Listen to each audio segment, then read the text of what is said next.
No. Yes. Okay. So here we go, getting a little dark. Is that letting a cat out of the bag is they're referring to the cat o' nine tails. Oh. And so you're taking the cat o' nine tails out of the bag. It was a whip made from 9 intertwined cords that was used as a form of punishment. It was used for the British Royal Navy and in prisons until the late 1840s. It was called a cat because it left on its victims marks that resembled scratches. And in fact, it is also likely the candidate for the origin of cat got your tongue. What about the fact that it's 9 tails and the cats have 9 lives? Is that related? I don't know. I didn't look up cat o' nine tails because you have to be very careful when you Google cat o' nine tails. I'm just saying. It's research for a podcast, I swear. I'm just saying. You have to be real careful what you Google. No, that's so fair. But, so, letting the cat out of the bag, that's the origin, could potentially be a little BDSM or some pirate play. Pirate play. Oh, God, stop. You're killing me. That's why I didn't Google it, okay? Okay, nope. Good call. That specific term. That is not why I Googled it. Okay. I don't know. I assume it's called cat o' nine tails because the braided cords probably look like a cat's tail. Right, but why give it 9? Just for the hell of it, or is it? I'm not Googling it, okay? Okay. You don't have to Google it. Maybe I'll get brave. The ads are already coming for me. I've been engaged for a week, and the ads are already coming after me. I'm getting wedding ads, and then something called a colon broom. I don't know what the fuck that is. Oh, God. Why is it coming for me now? Look, okay, that's scary, and I'm going to put a pin in that. Yeah. But no, the ads are ridiculous. I was just telling Kaylee this weekend that we've been watching Next Top Model, obviously, and all of a sudden, I'm getting, like, Reddit alerts from, like, America's Next Top Model threads where people are posting, and I'm like, but I'm not a part of this. I'm not a part of this. How do you know I'm watching this? Exactly. Like, our phones and computers and devices are listening to us. I'm they sure absolutely when this is are. over, I am going to get something from, like, God, what is that website? I don't actually want to say it Adam out loud. Eve. No. It's not that the one? dragon one that I don't want to say out loud because then I'm going to get those ads. Regardless, I really want you to screenshot me the first BDSM ad that your phone throws at you after this episode. I'm going to get it, and I'm going to send you the damn picture, and it's probably going to involve leather and some plug that is not supposed to go where a plug is going to go. Okay. All right, moving on. The next one, which I'm sure I actually did already know this one, but I wanted to add it because, you know, I'm obsessed with all things Lewis Carroll. Yeah, okay. Mad as a Hatter. Yes. Most people already know this, but it just makes me happy. Mm-hmm. The Mad Hatter is obviously one of the most beloved characters from the Lewis Carroll's classic Alice in Wonderland. Mm-hmm. I should say I'm in love with Alice in Wonderland. Lewis Carroll, I mean, obviously he wrote it. Apparently it's about new math. What? It's about new math. You lost me. Yeah. Apparently, Wonderland and all its crazy upside-down backwardsness was his response to the new math at the time. His belief that they were adding to mathematics was his equivalent of a strange new upside-down world. Also, there was laudanum in the tea at the time. I was going to say, it was his opium-fueled fantasy commentary, maybe. Which also apparently was his belief that they shouldn't add to mathematics. Okay. And I'm kind of with him because why do you have to make math worse? It's already bad enough. Stop adding.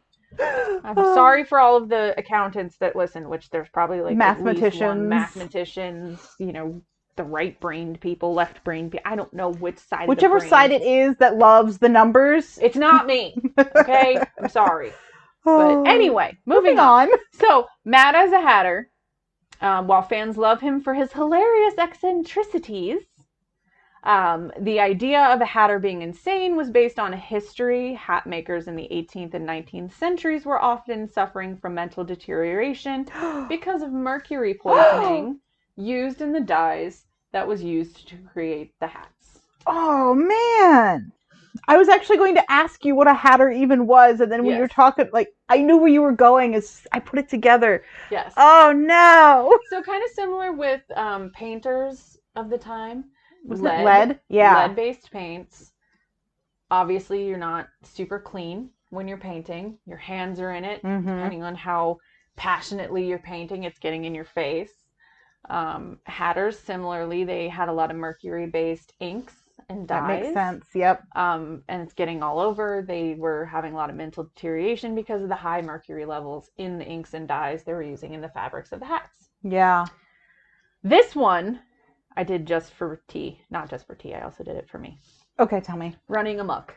Amok, amok, amok, amok, amok, amok, amok. Also surprisingly dark. Really? Yes. Oh, it's so light in my head.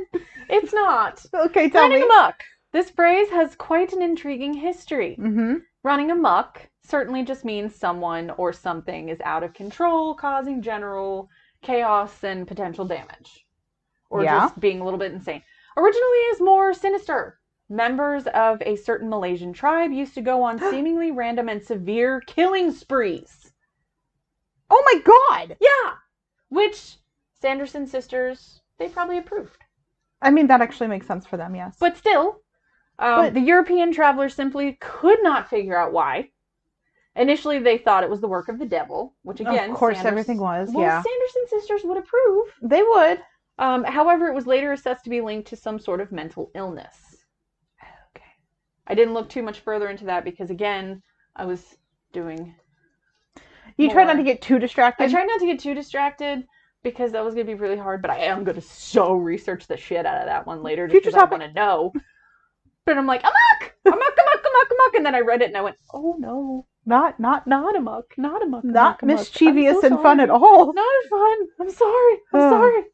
And the final one I have, okay, which is a little dark, but still kind of cool, because I'm me. Mm-hmm. To bite the bullet.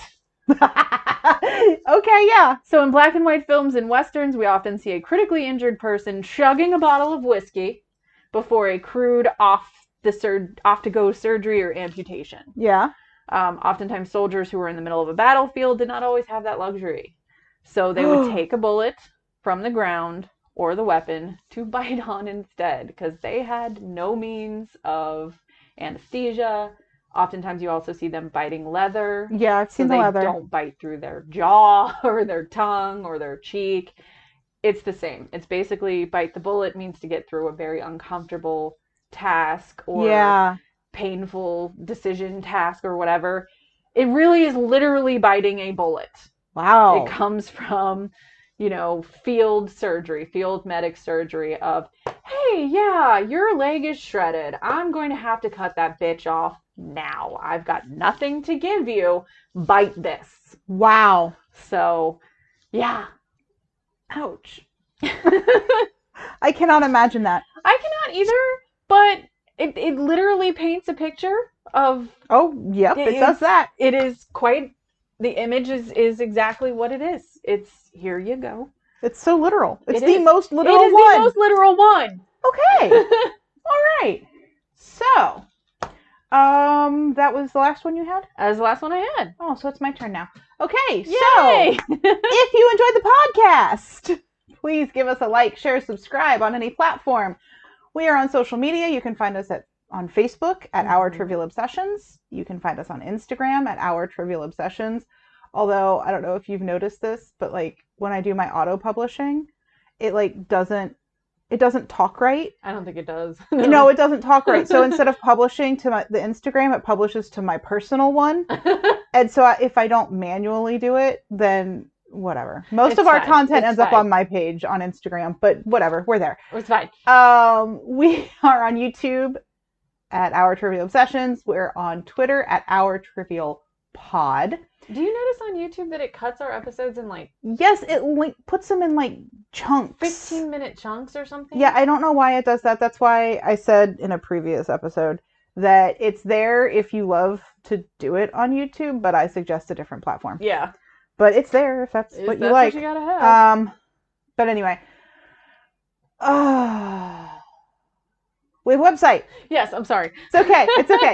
We have a website, www.ourtrivialobsessions.com. That is where you will find our episode bonus materials and references. You can also listen to episodes on our webpage. Yes, you can.